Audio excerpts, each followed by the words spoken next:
আপনার ভিতরে আল্লাহর জন্য কান্না আসে না, সেজদায় কাঁদতে পারেন না, আল্লাহর দিকে চোখ তুলে, আসমানের দিকে চোখ তুলে তাকাতে লজ্জা লাগে, আপনার মনে হয় যে আমি এত পাপী কেমন করে তাকাবো।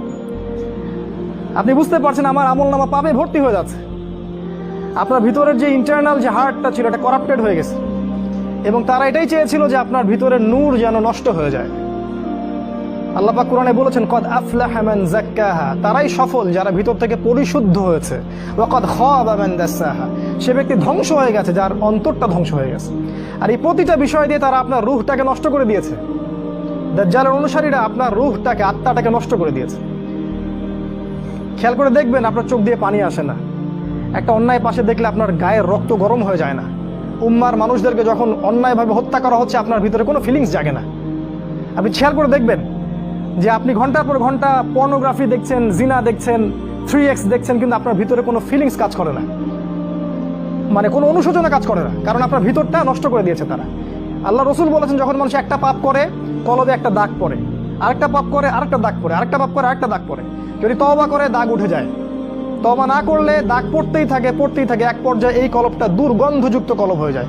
এত দুর্গন্ধ বের হয় কলব দিয়ে, যদি মানুষ জানতো তাহলে মানুষ থাকতে পারতো না পৃথিবীতে। এই জন্যই এই রকম শ্রেণীর মানুষের যখন মৃত্যু হয় তখন ওই মালাকুল মাউত এবং এই যে মৃত্যুর ফেরেশতারা তারা দুর্গন্ধে আত্মাটাকে বের করে নিয়ে আসেন, টেনে হিজড়ে স্যাঁচড়ায় বের করে নিয়ে আসেন। এই পাপী মানুষরা মারা যাওয়ার সময় এই ঘটনাটা ঘটে। এইভাবে তারা আপনাকে ব্যস্ত রেখেছে। এখন কি হবে? এখন আগামী দিনগুলোতে কি এরা উম্মার নেতৃত্ব দিতে পারবে? এর মধ্যে কারা পারবে? উত্তর, এর মধ্যে সবাই পারবে না। উত্তর এক কথায় শেষ, সবাই পারবে না। কারা পারবে? এই যুবক শ্রেণীর মধ্যে যারা এই গুণগুলো অর্জন করতে পারবে তারা ইনশাআল্লাহ আগামী দিনগুলোতে সফল হবে। গুণগুলো পয়েন্ট আকারে বলে শেষ করছি। এই যুবক শ্রেণীর মধ্যে যারা তাদের জীবনটাকে বাকি পুরো জীবনটাকে আল্লাহর জন্য উৎসর্গ করতে পারবে তারা পারবে। এক নাম্বার, এই যুবক শ্রেণীর মধ্যে যারা আল্লাহর জন্য তাদের জান, মাল, সময়, শ্রম ব্যয় করে দিতে পারবে, কুরবানি করতে পারবে। কুরবানি কেমন? ওই ইসমাইল আলাইহিস সালামের মতো। বাবা বলেছে তোমাকে জবাই করা লাগবে, তিনি কি বলেছিলেন? করিয়েন না।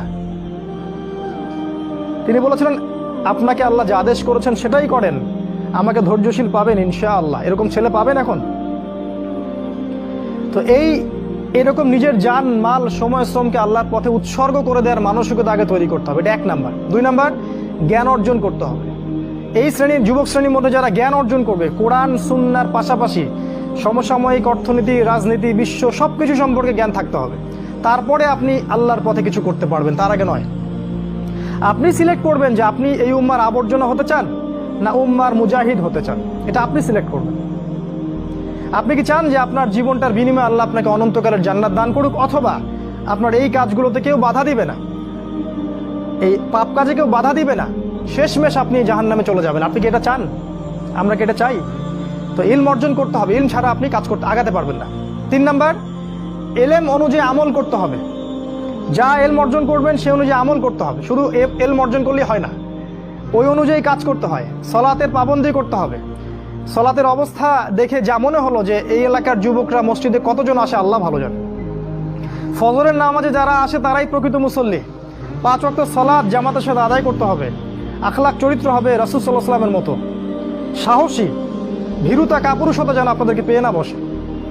জ্ঞান অর্জন করে সাহসী হতে হবে, তদনুযায়ী আমল করতে হবে, এবং কোনো অবস্থাতেই পরাজিত হব না এরকম মানসিকতা তৈরি করতে হবে। শয়তান হোক আর ইবলিস হোক আর এই দাজ্জাল হোক আর অনুসারী হোক, কেউই আমাকে ঠেকাতে পারবে না এরকম মানসিকতা তৈরি করতে হবে। তারপরে ইনশাল্লাহ আপনি কিছু করতে পারবেন। প্রতিটা ইবাদত বন্দিগির ব্যাপারে সচেতন হওয়ার চেষ্টা করতে হবে, এটা হচ্ছে আপনার জানা অনুযায়ী আমল। 4 নাম্বার, আদর্শ পরিবার গঠন করতে হবে। জিনা বাদ দিয়ে ছেড়ে দিয়ে তওবা করে ফিরে আসেন, বাবা মাকে বলেন যে আমাকে বিয়ে দিন। আর বাবা মার উচিত তাদের বিয়েটা সহজ করে দেয়া। বিয়ে করুন, সংসার গঠন করুন, দিনদার নেককার ছেলে মেয়েদেরকে বিয়ে করুন এবং সুসন্তান জন্ম দিন, তাদেরকে আল্লাহর পথে দায়ী মুজাহিদ হিসেবে তৈরি করুন। 5, হালাল রিজিকের ব্যবস্থা করুন। ওই হারাম ব্যাংকিং সেক্টর থেকে, চাকরি থেকে রিজাইন দিয়ে দিন। যে সেক্টরে হারাম আছে, ঘুষ আছে, সুদ আছে, সব ছেড়ে দিন। কার জন্য ছাড়বেন? আল্লাহর জন্য ছাড়বেন। মনে রাখবেন রিজিকের মালিক আল্লাহ, আপনি আপনার রিজিকের মালিক নন। আপনি আল্লাহর জন্য যদি কিছু করেন আল্লাহ পাক আপনাকে তার চেয়ে বহুগুণ দিতে পারেন। এই বিশ্বাস রেখে প্রয়োজনে সবজি বিক্রি করেন, কৃষিকাজ করেন, মৎস্য খামার করেন, ছাগলের খামার করেন, তাও ভালো। তারপরেও হারাম রিজিকের দিকে যাবেন না। অনুরোধ করছি ভিতর থেকে, মানে আল্লাহর দোহাই দিয়ে অনুরোধ করছি, হারাম রিজিকে যাবেন না। সারা জীবনের ইবাদত নষ্ট হয়ে যাবে, সারা জীবনের। যে ব্যক্তির ইবাদতে এতটুকু সুদের টাকা আছে, ওর ইবাদত কবুল হয় না। জানেন না সুদ খাইলে মায়ের সাথে জেনা হয়?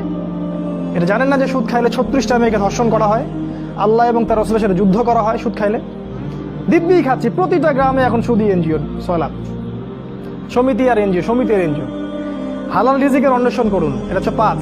6 নাম্বার, আল্লাহর পথে সময় ব্যয় করেন। আপনি কোন মাযহাব, কোন তরিকা, কি ফলো করেন সেটা নিয়ে আমি কথা বলতে এখানে আসিনি। আপনি আল্লাহর পথে সময় দেন, যে যেখানে আছেন সেখান থেকে আল্লাহর পথে কিছু করেন, প্রজেক্ট হাতে নেন, কিছু করেন। এলাকার যুবকদেরকে নিয়ে একটা ফাউন্ডেশন করেন, বা একটা সংগঠন করেন, বা একটা প্ল্যাটফর্ম করেন, করে কিছু একটা করেন, যাতে করে এলাকার মধ্যে জাহেলিয়াতগুলো দূর হয়ে যায়। আল্লাহ আপনাকে সাহায্য করবেন ইনশাআল্লাহ। এটা ঠিক যে বাতিলপন্থীরা আপনার কলার চেপে ধরবে ঠিকই, কিন্তু আল্লাহ আপনাকে সাহায্য করবেন। আর আল্লাহ পাক যাকে সাহায্য করবেন তাকে কেউ ঠেকাতে পারে না, পারে? কখনো পারবে না। আপনাকে জেল দিবে, শুলি দিবে, মেরে ফেলবে, তারপরে দেখবেন আপনার শেকড় থেকে আরো 10টা গাছ ঠিকই উৎপন্ন হবে ইনশাআল্লাহ।